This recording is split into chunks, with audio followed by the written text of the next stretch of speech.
Good morning and welcome to the City of Toronto's COVID-19 media briefing for Wednesday, December 30th, 2020. Joining us today is Mayor John Tory, Toronto's Medical Officer of Health, Dr. Eileen de Villa, and Toronto Fire Chief and General Manager of the Office of Emergency Management, Matthew Pegg. Mayor Tory?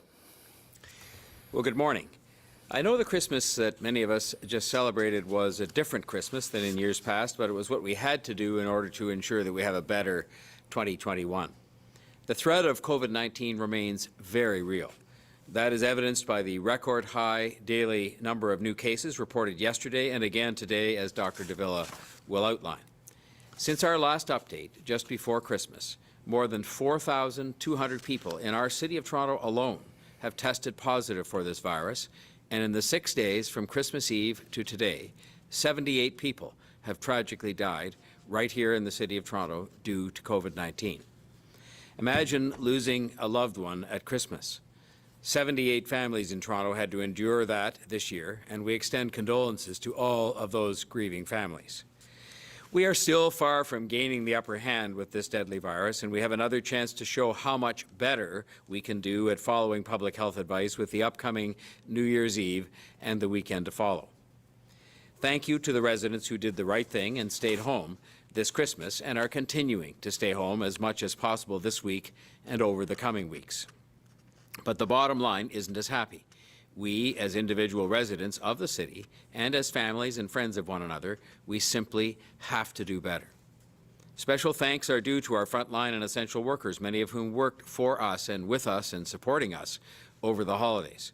Whether it's our healthcare, grocery store, pharmacy, delivery, factory, personal support, TTC, winter operations workers, or whether it's paramedics, firefighters, police officers, and many more, all of them have been completely dedicated throughout this pandemic, and we're forever grateful for that commitment and continued service on their part. We know how hard our frontline and essential workers are working during the pandemic, and we know we need to help support them through these challenging times. And so, as we did earlier in the pandemic, for this lockdown, we'll be providing emergency childcare for the children of essential workers during the provincially mandated remote learning period from January 4th to January the 8th. In addition to community childcare centres approved by the province, 3 of the city's childcare centres, along with the city's home childcare agency, have submitted applications to the province to provide these services to eligible essential workers during this time. They include the Shoreham, O'Connor Satellite, and Taylor Creek Early Learning and Childcare Centres. The city's provided emergency childcare to essential workers from almost the very beginning of this pandemic because we knew this was the right thing for us to do. I encourage Toronto residents who are essential workers themselves and who find themselves without childcare for their school-aged children to see whether they are eligible for this service. If they are, they can contact the childcare provider listed on the province's list of approved emergency childcare providers once it's available later this week. We're also working to make sure that students still have access to nutritious food during the lockdown period. The city is the largest funder of student nutrition programs supported by Toronto Public Health. This year alone, we budgeted over $16 million for student nutrition programs for those who need help, ensuring that they have a healthy, nutritious diet. These meal and snack programs mainly operate in Toronto Public Schools across 609 different locations and provide meals to more than 209,000 students when schools are in the regular fashion. The Board of Health voted this month to give permission to our student nutrition partners to use those funds as needed to support the purchase of nutritious food for students who are learning remotely. Program funds can now be used to support those families in need, which count among them remote student learners who normally attend a school with a student nutrition program. So this support, for example, could include stocking community pantries, or extending grab-and-go programs, or reinitiating Food for Kids, a program that distributed grocery food gift cards begun at the start of the pandemic. We've notified these partners of this change, and we hope that they will work to implement this more flexible kind of arrangement quickly and as needed as the pandemic continues. This is one more way in which the City of Toronto is working to do everything that it can as a municipal government to adapt to this crisis in real time in order to help those people who need the most help. Tomorrow's New Year's Eve, and typically we all get ready for some exciting festivities here at City Hall and in Nathan Phillips Square.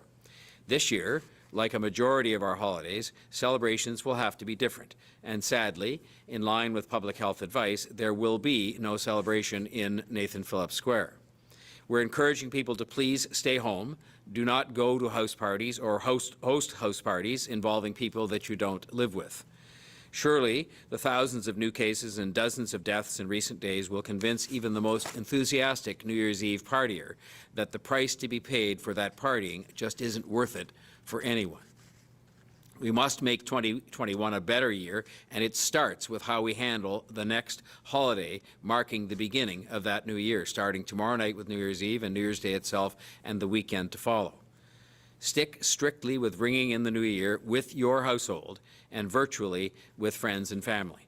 And most importantly, also, please do not drink and drive. Please just stay home. This will be the test of whether we can be disciplined enough to post better numbers in the first few weeks of reports that we get in 2021. To help keep you in front of a screen at home, we've worked to provide a New Year's celebration that everyone can access online. I'm pleased to announce that the City of Toronto is collaborating with the CN Tower and Chum 1045 to host a virtual New Year's Eve countdown and light show. This celebration will be a safe alternative for residents who want to say goodbye, or maybe in some cases good riddance, to 2020 and welcome in 2021. I'll be there virtually as well to do the actual countdown, and will be joined by some of our remarkable frontline workers who are our everyday heroes and have been throughout this pandemic. I would like to send my thanks to the staff from Kipling Acres and Canadian Head Injury Resource Services who will be joining me for the countdown to 2021. The show will be live streamed on the city's YouTube channel and simulcast on Jamar's House Party live on Chum 1045 on December 31st, starting at 11:58 p.m. The CN Tower is one of the landmarks of our city, if not the landmark of our city, and has become a symbol of pride for all Canadians.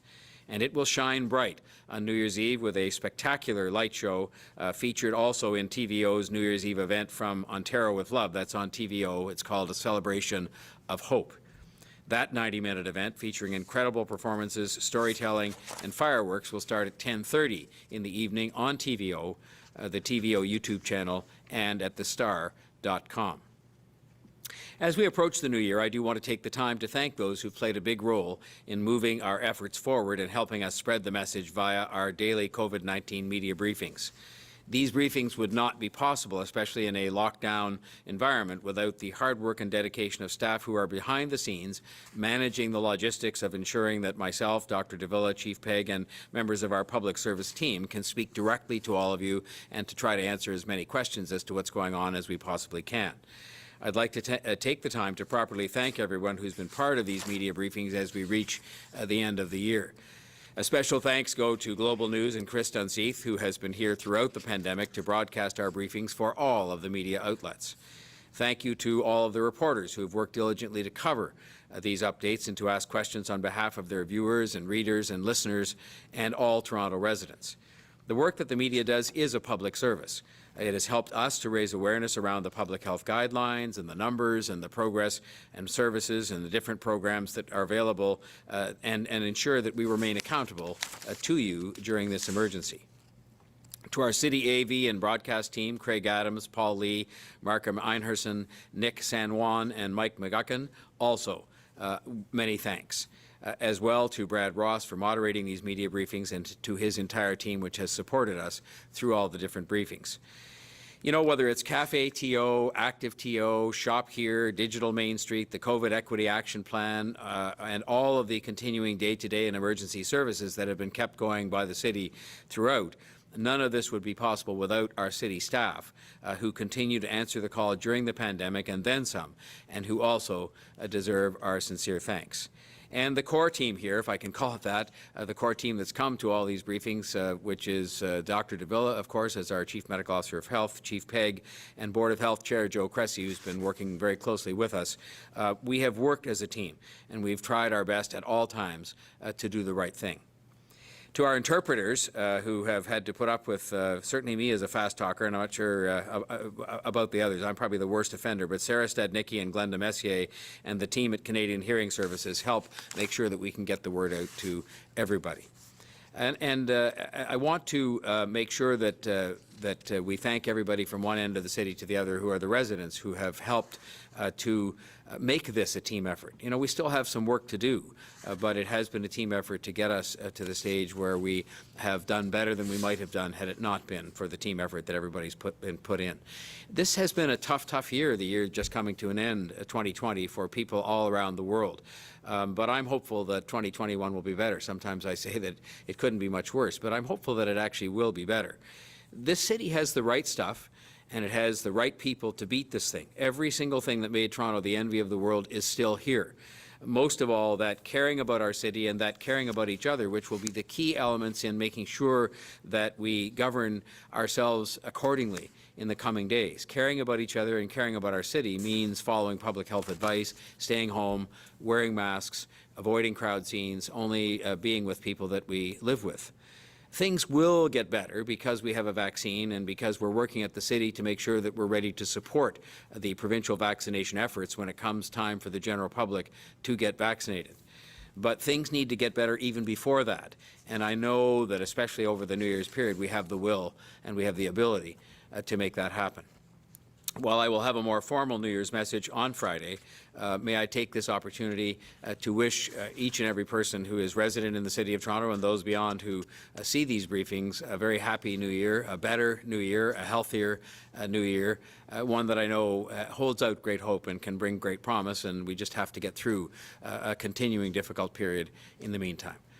I'd now like to ask Dr. de Villa to provide her report for today. Thank you, Mayor Tory, and good morning. Today, I am reporting 1,069 new cases of COVID-19 in Toronto. More than half are between the ages of 20 and 49. 345 people are in hospital. We've seen a 55% increase in the 7-day moving average for hospitalizations since November the 8th.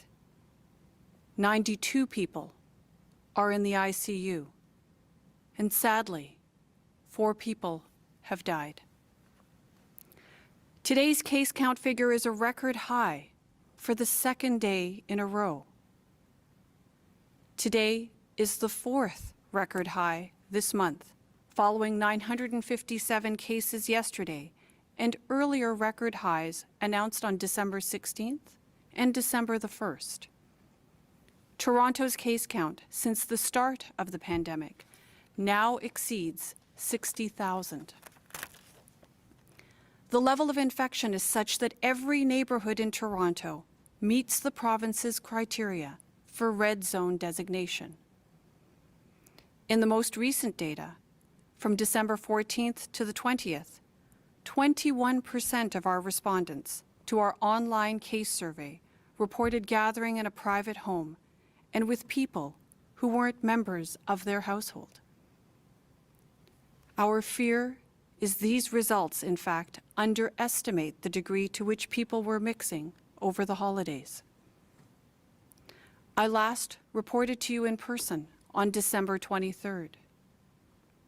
There have been 4,252 cases in the 7 days since. While it is now 5 days since Christmas Day, I'm not convinced that these cases are connected to it. Cases are generally confirmed many days after infection. We estimate usually between 1 to 2 weeks following.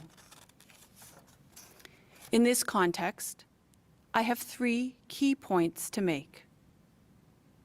First, it is now reasonable that we should brace for an extended period of potentially unsettling and discouraging numbers in terms of COVID-19 infections in Toronto.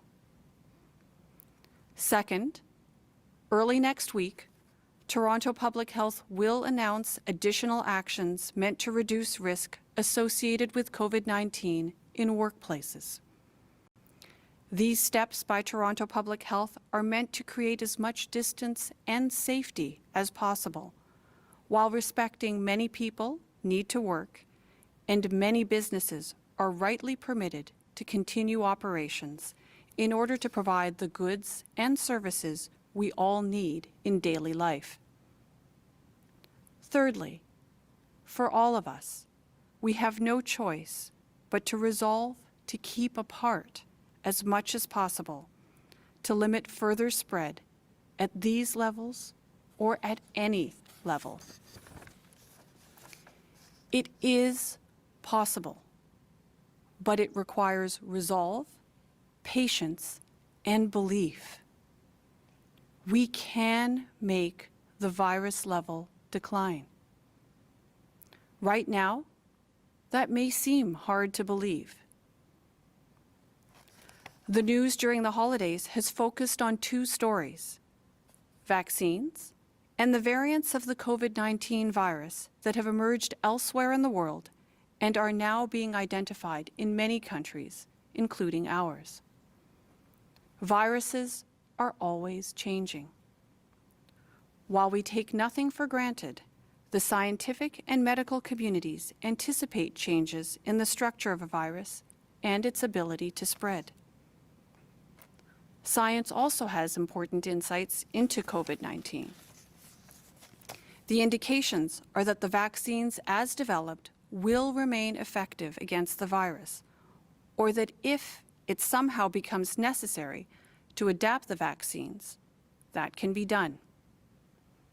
Now is the time to focus on steps for our own self-protection and the protection of others, because the risks around us are escalating. The next several months cannot be seen as just the stretch of time between vaccine trial results and needles in arms, or a period just to be waited out until it's our turn for the shot. We must be active. We must be vigilant, determined, and patient while we wait our turn. I urge you to double down on keeping apart, keeping a safe distance, and wearing your mask every time you can. Most critically, go only where you need to. This has two benefits.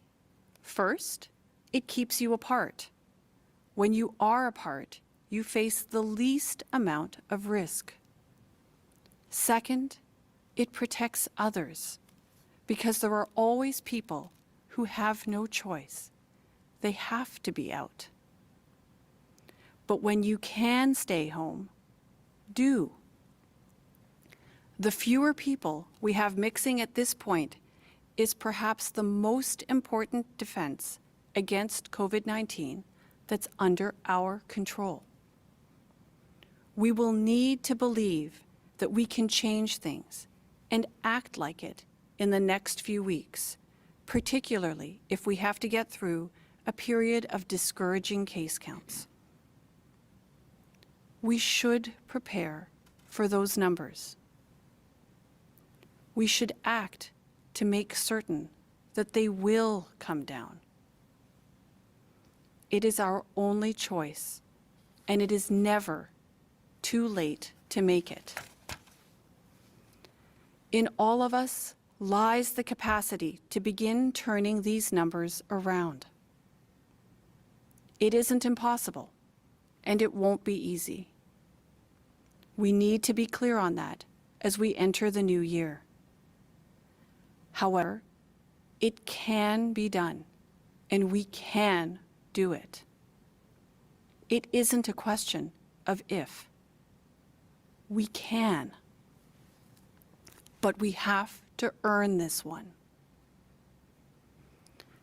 I wish all of you good things in 2021.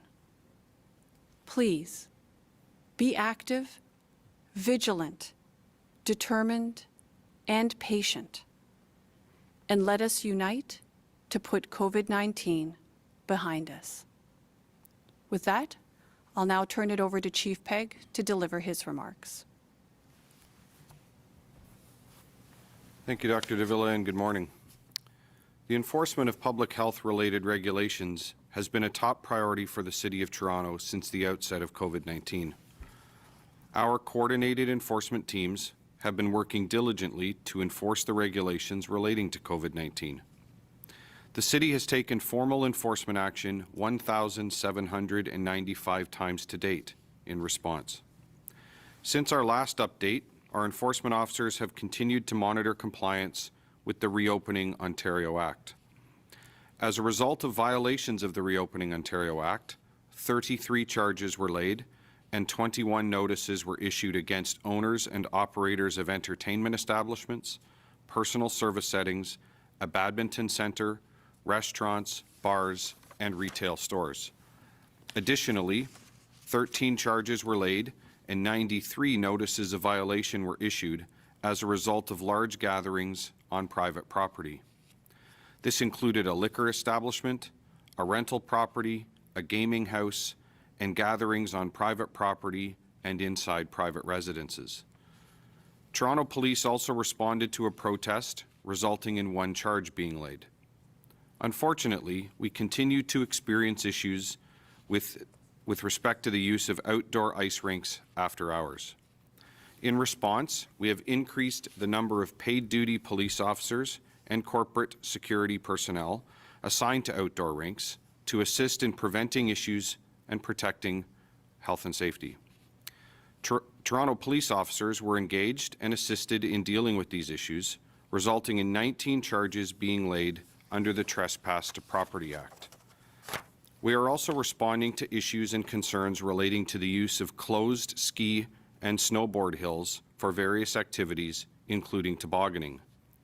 While we continue to do all we can to support safe outdoor activities, the use of closed ski and snowboard hills poses a significant risk of injury. Our municipal licensing and standards team is working in collaboration with our Parks, Forestry and Recreation team on addressing these concerns. For a list of designated tobogganing hills, please access toronto.ca for the most up-to-date information. Amidst all of the difficulty and challenges associated with the restrictions that have been put in place in response to COVID-19, it is important to remember that we continue to be hard at work, preparing for the launch of the COVID-19 mass immunization campaign. Along with our essential and critical frontline service workers, our immunization task force worked through the holidays and continues to work every day to ensure that we are ready to launch mass immunization clinics as soon as vaccines are made available to us by the province of Ontario. Our goal is clear: to be ready to go as soon as the province of Ontario is able to provide the City of Toronto with vaccine for local administration. As I close, I would like to extend my sincere thanks to each and every resident and business owner who has given so much this year. The impacts on our city are unparalleled and have impacted us all deeply. I would also like to acknowledge and thank each of our city divisions, agencies, and corporations for their tireless service in response to the COVID-19 pandemic.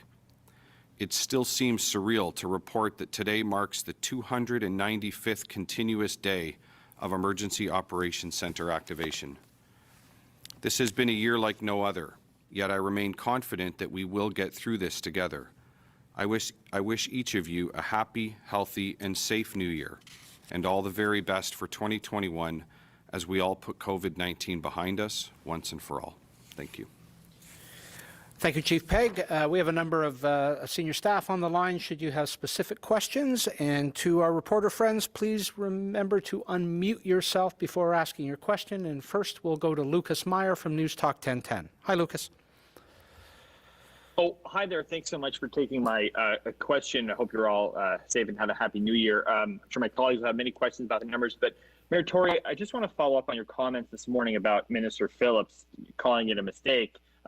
Wondering if your personal feelings might be affecting you here. Would you not be really angry to learn that a counselor defied public health advice by yourself and Dr. de Villa and just went off on vacation and didn't tell anyone? Minister Phillips made a mistake, a serious mistake. He's been chastised by the Premier for that. He has admitted his own deep regret at making that mistake. I have acknowledged that it was a mistake. It's a very regrettable series of events. But I think people who know me also know that, you know, I especially stand by my friends when they make mistakes and when they're in trouble, because I just think that you have to do that. It's not about the actions. It's about the person. He's a human being. And he made a mistake, and he'll pay a price for that. But I think, you know, now it's in the Premier's hands, and he'll deal with it. He and Mr. Phillips will deal with it as they see fit. I understand that, Mayor, but it seems to be a lot more than a mistake when there was this level of deception, appears to be, some would argue, deception around the fact that he apparently didn't tell anyone. And so on a larger picture here, you also said you don't want this to diminish the fight against the pandemic, which obviously nobody wants. But do you not think that levels of government are losing control in messaging leading up to the holidays with the numbers that Dr. de Villa just mentioned? And that this trip does undermine what little or some confidence that the public has left in their public figures. One of the reasons that I said the mistake was very regrettable is because it does, you know, go against all the messaging that we've been trying to get out there with respect to people and their activities. And people expect of their leaders that they will, you know, govern themselves accordingly in line with their own advice. So that's why it's such a regrettable mistake. But it's a mistake that human beings make. You know, he's been severely chastised for that. He's expressed his extreme regret at that mistake. I don't know what I can add to that. I'm not really aware of all the different facts that you allude to with respect to what else went on surrounding all this, other than there was a big mistake made, and a big price is you know, is going to be paid for that in terms of his own credibility. He knows that. Thank you. We'll go next to Austin Delaney from CTV News. Go ahead, Austin. Dr. de Villa, I'd like a reaction too to Mr. Phillips being away. What are your thoughts on that? Well, I think the mayor has summed it up nicely, and I would say this, right? In the annals of medicine, and frankly within my own clinical practice, and in that of the practice of many other physicians that I've had the honor and privilege of working with and knowing over the many years of my own practice, it's not the first time that a patient hasn't followed the advice of their clinician or their advisor. I would say this, though. It is really, really important at this time. And we know that we're going to see more discouraging numbers, as I've said. We should expect to see more discouraging numbers over the next several weeks or so. And all the more reason for us to really double down, as I said, to be very vigilant about following and adopting those measures for self-protection that we all know so well. But fundamentally, what it comes down to is staying home as much as possible, limiting that interaction with anybody else outside of your own direct household to the greatest extent possible, recognizing that there are people who must work outside the home, all those who are providing essential services, including our healthcare colleagues. They need to continue to be there providing their necessary and fundamental service. And the best way we can support them so that they are there to help take care of us is for all of us to stay home as much as possible.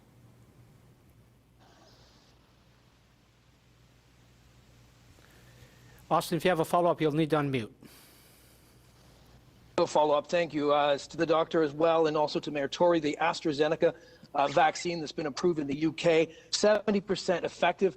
If and when it comes here, they're talking it's a game changer in the UK. Is it that here as well?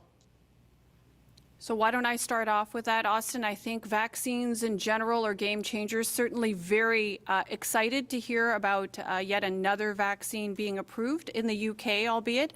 I understand that this vaccine is also going to be looked at by Health Canada officials. We'll look forward to hearing what their review provides and some approval, hopefully, at some point in the not too distant future from them.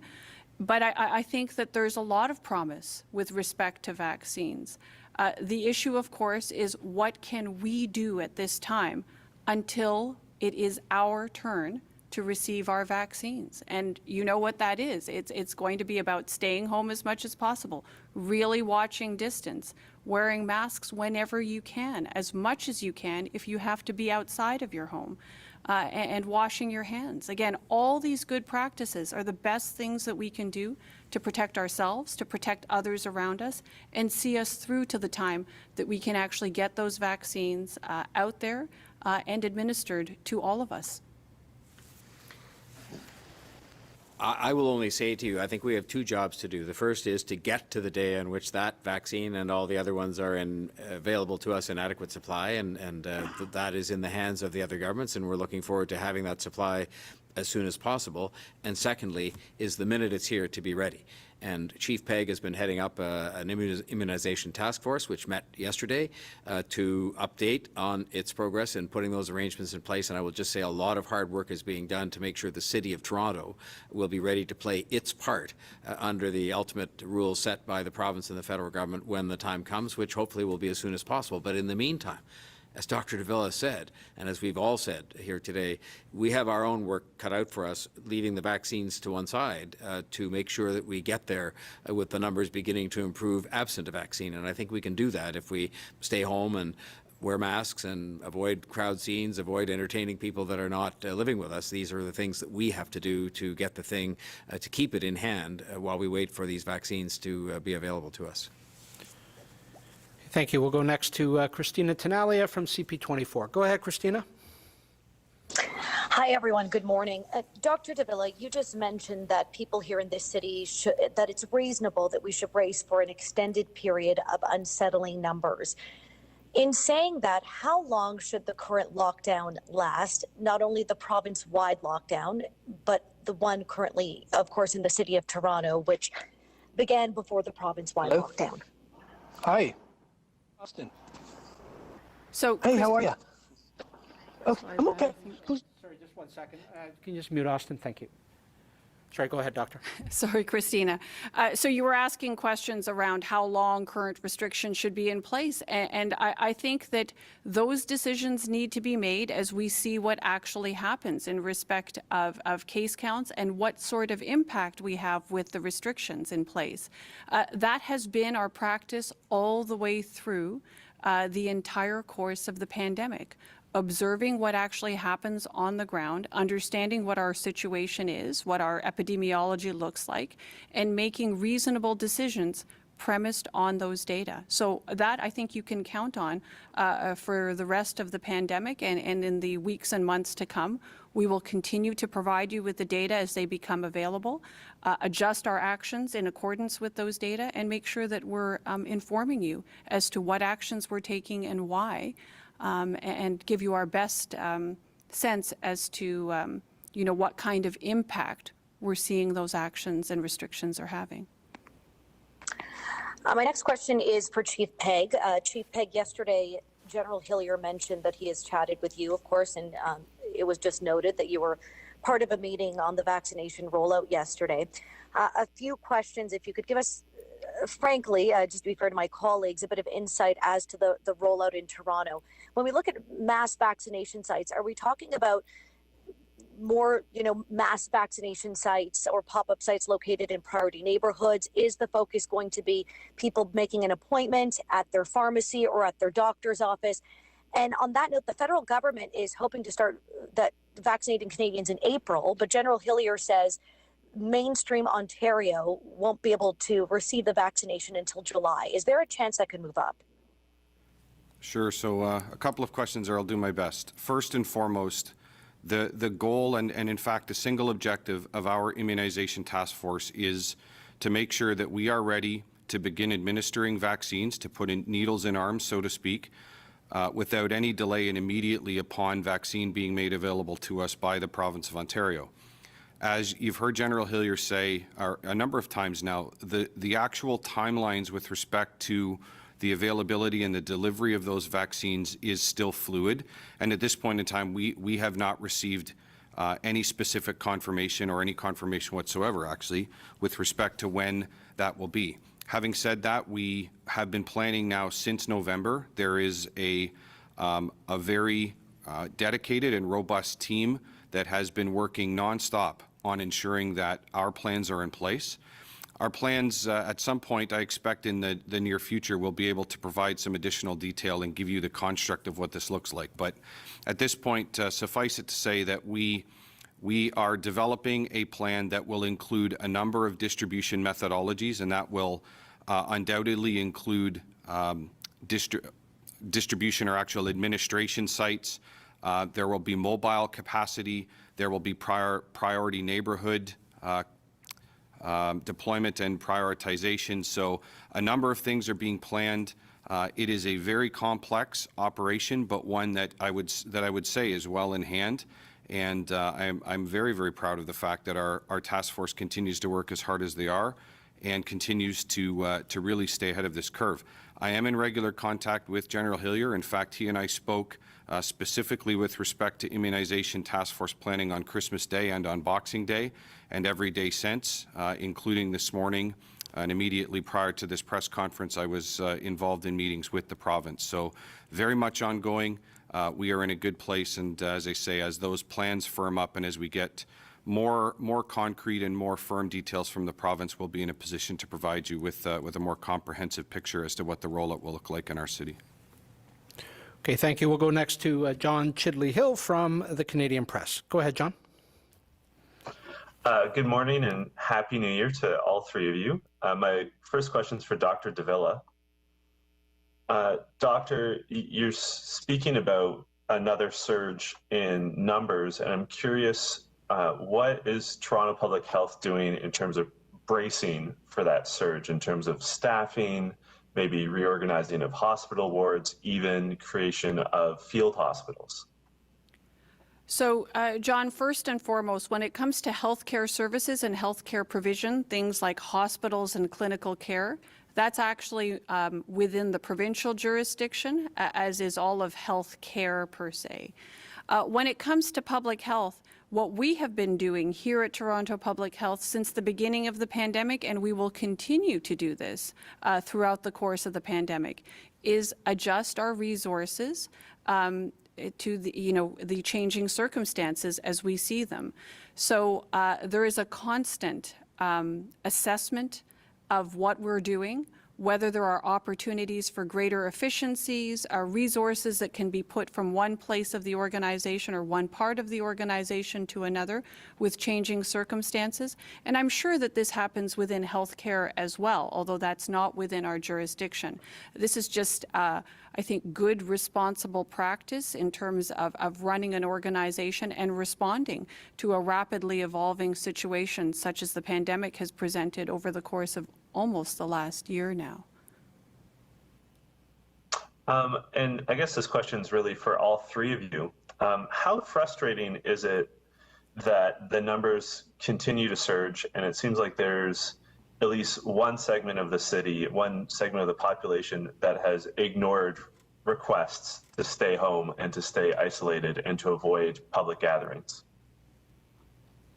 So perhaps why don't I start with that? You know, there's no question that, of course, certainly from my perspective as a public health physician and as the medical officer for the city, it is frustrating and it pains me to see this much level of virus transmission in our city, especially when I know that it is preventable. There is much that is within our control. But I think that's exactly the point. And in the realm of public health, and I would say in the realm of medicine writ large, one has to always maintain a sense of hope and optimism. You know, as I mentioned earlier, it's not infrequent that patients don't always follow the advice exactly as it's given. But that's not the time to give up hope, and it's never the time to give up on a patient. So I never give up on the 3 million residents of Toronto who I consider to be my patients. I have a great deal of hope and a great deal of optimism around what the people of Toronto can do. And in fact, we have evidence of that. We saw what we were able to do in the spring. We were able to really control virus transmission through our concerted actions together as a city. So I continue to ask the residents of Toronto, let's do it again. We can do this. We've done it before. We know we can do it. So I look at it ultimately with a sense of hope and optimism, particularly as we approach the new year. I'll turn it over to the mayor and to the chief if they have anything further.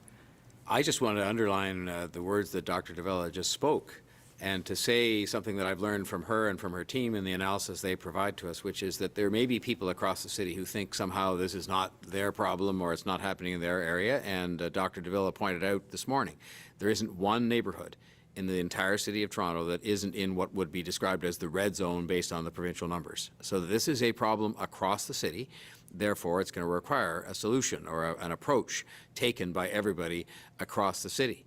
And it's clear that the level of activity that was so diminished in the spring, where people did stay home and the streets were emptier and there were fewer people out and about, and it's clear to us that those levels measured by, for example, the phone data as to people's phones that were staying at home during that time are not staying home to the same extent now. So we have a chance.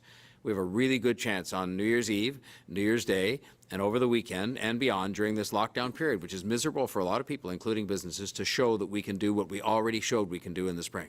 And I just think it's going to be best if we do. And by the time we get through the lockdown period, we'll be getting very close to the time on which the vaccines likely will be available. And that starts a new chapter. It doesn't mean we have to stop disciplining ourselves, but it starts a new chapter of hope. But in the meantime, we are the ones that have to make it better for ourselves, as we did in the spring. We've done it before. Not a lot that I really need to offer. I obviously echo the comments of both the mayor and Dr. de Villa, other than to say that throughout this pandemic, we have worked hard to educate our residents on how to protect themselves from the spread of COVID-19. We have worked hard to take reasonable and necessary enforcement action to protect public health and safety. And all of that has been the result of one unwavering goal, and that has been to save lives and to do everything that we can do to prevent the spread of COVID-19 in our city. And now we find ourselves in the spot where we are continuing to work tirelessly in order to get us to the day where we are able to see the citywide, wide-scale administration of COVID-19 vaccine. And perhaps all I can add would be just another request that I appreciate that people are frustrated and they're tired, and I admit I don't even know that I understand the depth to which people have been impacted and businesses have been impacted. But don't give up. We are close. There is a light on the horizon. That light is in the form of COVID-19 vaccine, and we are going to get there. And the very moment that those vaccines are available for us in the City of Toronto, we will make sure that we are ready to administer them for the purposes of putting this all behind us. Thank you. We'll go next to May Warren from the Toronto Star. Go ahead, May. Yeah, thank you for taking my question. Dr. de Villa, yesterday, Dr. Yaffe said at the provincial presser that some of the bump in the cases might be due to pre-Christmas shopping trips in Toronto. Can you just explain exactly what she was referring to there? So, May, unfortunately, I can't comment on what data Dr. Yaffe might have been referring to, because I'm not sure what data she was referring to. I did allude in my remarks to data that we have based on our survey, an online survey that we do of our cases, and we know that for 21% of the respondents, that they talked about gatherings and participating in gatherings in people's homes, in private homes, along with others with whom they don't actually share a roof, right? People that they don't live with. So we know that certainly social interactions and interactions with others in general are the source or is a major source and risk factor for ongoing COVID-19 transmission. But that just emphasizes again and again why it's so important for people to limit their social interactions to the greatest extent possible. And the best way to do that is to stay home and only really interact with people with whom you live. So again, I can't emphasize that message enough. And that certainly has been borne out by the most recent data that we have, which, as I mentioned earlier this morning, is from the period December 14th to December the 20th. Okay, thank you. And just the second question is, with the numbers so high right now, why wait until next week for the new workplace measures? And is it time to look at, other stricter restrictions like a curfew or something, for example, with the new record of cases today? Well, May, I would say this, we're constantly looking at our data, constantly assessing our situation and making the best decisions that we can in light of those data and with the evidence and our own experience from the spring and from earlier this fall, trying to understand what are the best measures that we can take and how can we do that in a method that balances out all the necessary factors that need to be balanced. That's no different with the upcoming actions that I spoke to today around reducing risk within the context of workplaces. So we know that in order to provide all of us with the goods and services that we need, right, for our daily lives, there are going to be a number of workplaces that are going to have to continue to operate. So this remains one area, and an important one, where people actually have the opportunity to interact, and therefore, through that interaction, it gives rise to COVID-19 risk. So we see that as a very responsible area in which we should engage further in order to reduce risk there. And you will see us as Toronto Public Health continue to engage and continue to either implement or advocate for actions premised on the data as we see them and premised on the evidence that we are able to understand and ascertain will make a difference in terms of controlling COVID-19 risk. Thank you. We'll go next to, Nick Boisvert from CBC News. Nick, go ahead. Hi, thanks, and Happy New Year, everyone. For Dr. de Villa, just wondering if you're expecting that cases are probably going to keep rising over the next little while. We're going to have kids going back to childcare next week across the city, a lot more kids the week after going back to elementary schools. Is that appropriate? Is that smart if what you're expecting does happen and we are seeing new record cases into the next few days? Well, Nick, as I've said on a number of occasions, I think we have to make the best decisions premised on the data that we have at the time. And, we know that childcare is an incredibly important service. It's one that allows for many of those essential services to continue to be provided. And I would say this, we have also had great success, I would say, in managing to provide throughout the system and throughout the city safe childcare despite the pandemic all around us. I would also say this in respect of schools. There has been an incredible amount of work that has gone into creating environments that are as safe as possible within our educational settings in order to allow for children to continue to derive the benefits of attending school in person. And it is about more than just academics, as you've heard me say on a number of occasions. There are many health benefits over and above the delivery of education that are associated with in-person attendance at schools. So as with every decision that we've taken over the course of this pandemic and every bit of advice that we've provided, because not all of these issues are exclusively within our purview.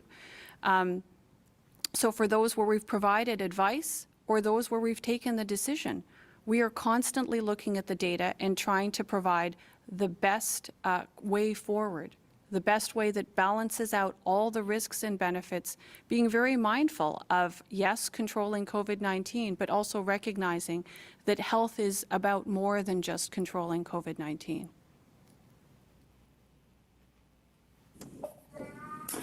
Thanks. And just to follow up, sort of a broad question on enforcement that maybe Chief Pegg and maybe Dr. de Villa could answer as well. Is there a point that, cracking down on private gatherings or these other kinds of parties could become just too difficult to sort of manage and to actually implement in a way that reduces cases if the numbers get so high in the city? Is there a point that becomes maybe not the best use of resources for the city? I would say that throughout the response to the pandemic and throughout our coordinated enforcement efforts, we have done our very best to obviously receive complaints on an intake basis, to prioritize them, and then to respond to them on that prioritized basis, such that the highest risk incidents are the ones that are receiving our response and our priority attention first. I don't see that changing, but you make an interesting point, and I think the point, and we've heard Mayor Tory say this many times, that we would never, frankly, we would never want to have enough resources to be able to be inside, if you will, or be policing the insides of people's homes. There is a role for enforcement to play, there has been a role for education to play, and there's a role for each of us to play.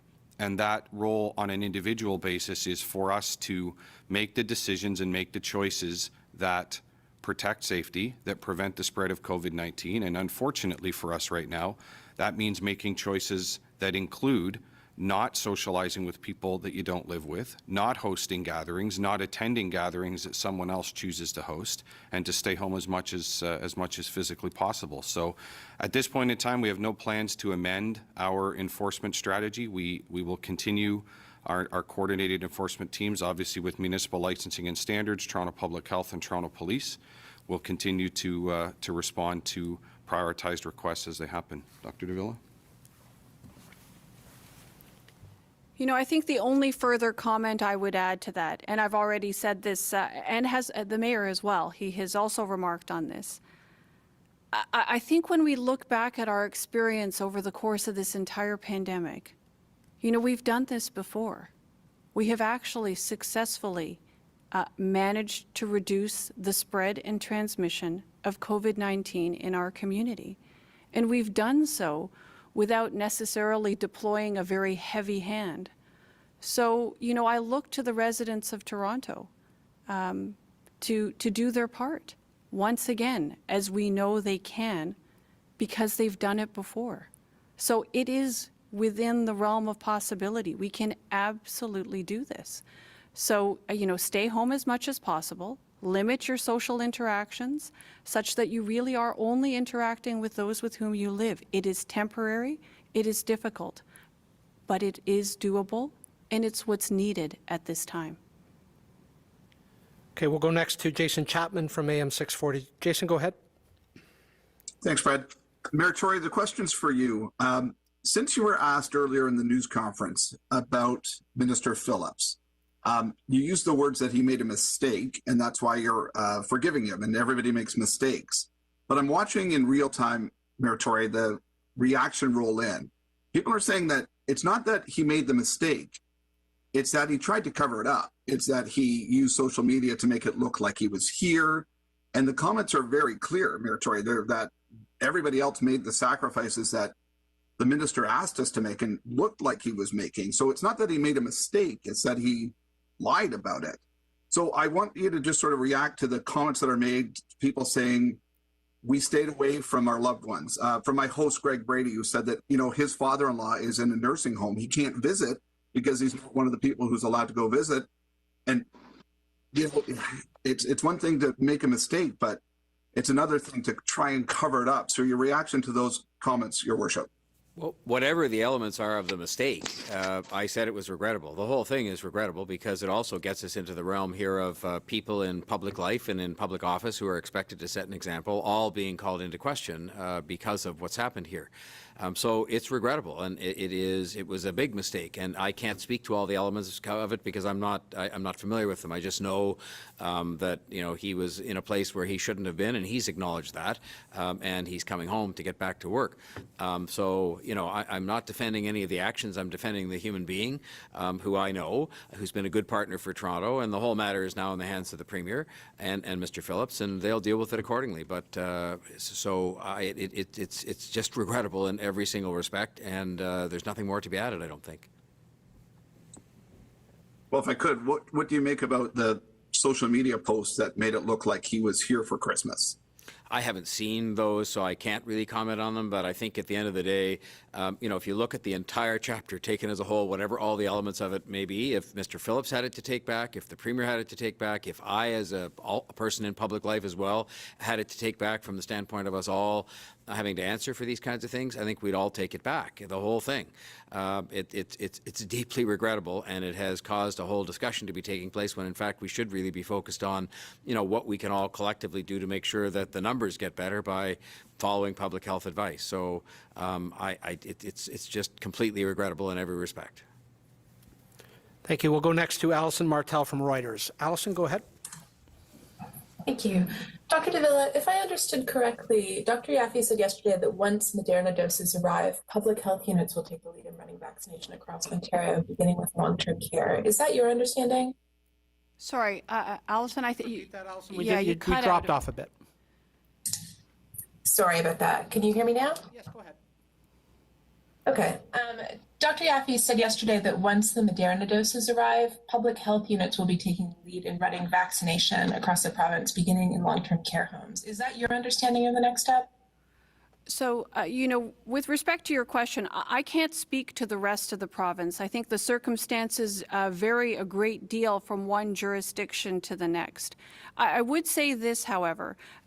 When it comes to vaccination, for example, within the context of long-term care homes, there is a well-established infrastructure, certainly within long-term care homes here in Toronto, whereby staff within the long-term care homes themselves administer flu vaccine to residents. So within the context of a situation like a pandemic or an outbreak, it is generally the best practice to rely on the existing systems, such as they are, rather than trying to invent new ones.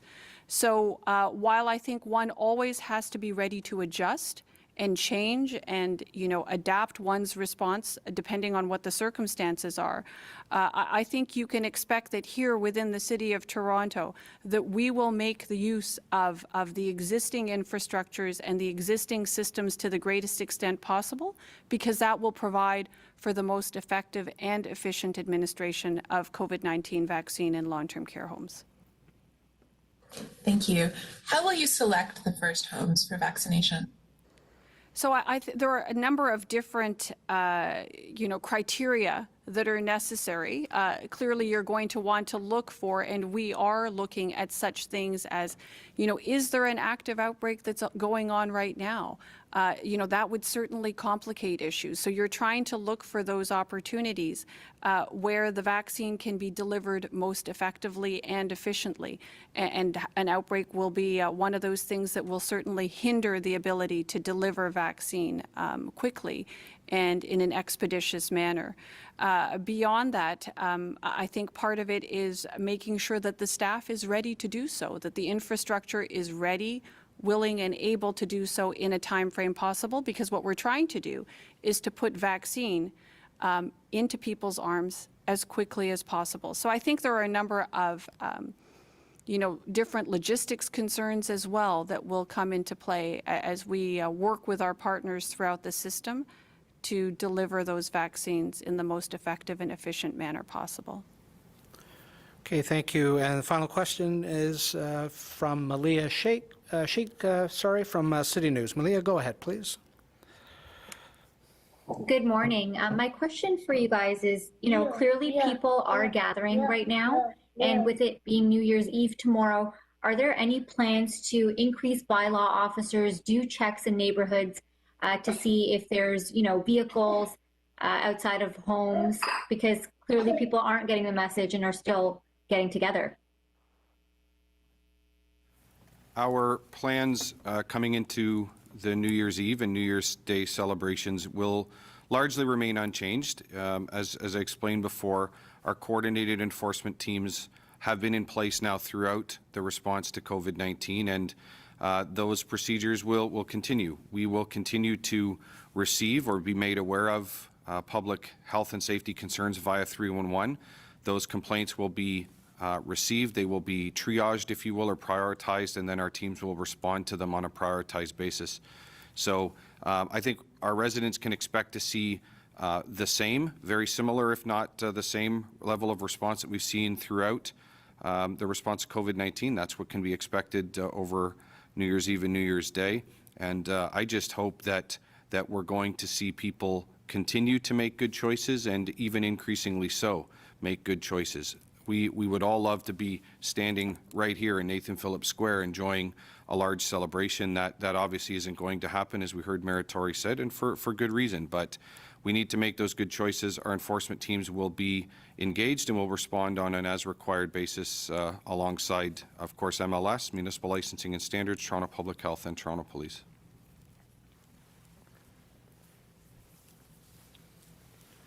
Follow-up, Malia? You'll need to unmute. Sure. What's your message to people right now who are still planning parties for tomorrow? Despite the numbers going up, they're still messaging their friends and looking to get together tomorrow. You know, I'll try one, which is please rethink what you're doing here. And I don't know what's going to have an impact on people who are still planning parties, whether it's to think of the 78 families that are grieving the loss of a loved one over the Christmas period, or whether it's that by having such a party, you put yourself at risk. I heard this week of a dinner party involving all of 4 people. And the 2 of the people there didn't know they had COVID, and by the time it was over, all 4 had tested positive. And they're putting their own health at risk. Even young people, you know, I've learned from our doctor and all the other doctors you listen to, face a lifetime potentially of serious health hazards and risks that will be with them for a long time, even if they don't end up getting hospitalized. So just reconsider that. My wife, Barb, would tell you that I've always thought New Year's Eve was overrated anyway, and people should just, you know, chill out, stay home with the people that they live with, and there's lots of good stuff that's going to be available to celebrate New Year's on television, including from right here at City Hall, virtually, and from the CN Tower and from Ontario Place. And please, think of other people. If you don't want to think of yourself, which you should, think of other people and think of the damage that you can do. Just even one person by going somewhere they shouldn't be is potentially doing damage to the health of many, many others. Okay, thank you very much. That concludes today's briefing. Wishing you all a very healthy and safe 2021. Happy New Year, everybody. We'll be back here on January the 4th.